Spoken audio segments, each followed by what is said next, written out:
Imagine having to change your surname out of survival for your life. This was a common event in old Vietnam. Today, almost 40% of Vietnam has the same surname. When? You can see it here on this pie chart. But what's more wild is the reason why. You'd never guess this. Basically, surnames didn't work like they do now in pre-colonial Vietnam. In old Vietnam, surnames weren't family names. They were political statements. Back then, Vietnam was a series of different dynasties with different emperors. Like, Vietnam as one unified country didn't really exist yet. Like, for example, you had the Tran dynasty, the Le dynasty, and also the Nguyen dynasty. And you can actually see on this map how control in Vietnam changed over time. And at these times, these dynasties weren't friends. Like, sometimes they're at war with each other for literally like 100 years at a time. And bringing it back to surnames, basically your surname showed who you were loyal to. And that's all good if times are peaceful, but in times of war, yeah, it might have got a little bit complicated. The best example is in 1789. This was the year that the Le dynasty got overthrown by another dynasty, Tai Son. And it didn't end there, because in 1802, Tai Son also got overthrown by another dynasty. Well, not exactly a dynasty, it was the Wen lords, but they became a dynasty when they took control of the country. Like, that whole war in that period of time is really complicated, but that conflict was going off and on for like 160 years. So think about this. It's now 1802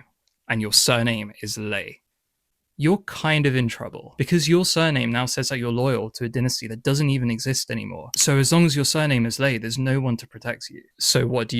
You change your name to match the new rulers. You change your name to Wen. And a lot of people did this, because you were basically screwed in your chances at a career if your surname wasn't Wen. And if you were at the wrong place at the wrong time, you could have even been killed for it. Your life was quite literally at risk. And in fact, so many people changed their surname that by 1809, it's kind of understood that almost everyone in a political position or position of power had the surname Wen. Basically, if you can't beat them, join them. It's so crazy how different that is to the Western world. Like, imagine if everyone who voted for Donald Trump literally changed their surname to Trump. For real though, I reckon a few crazy people out there have done that.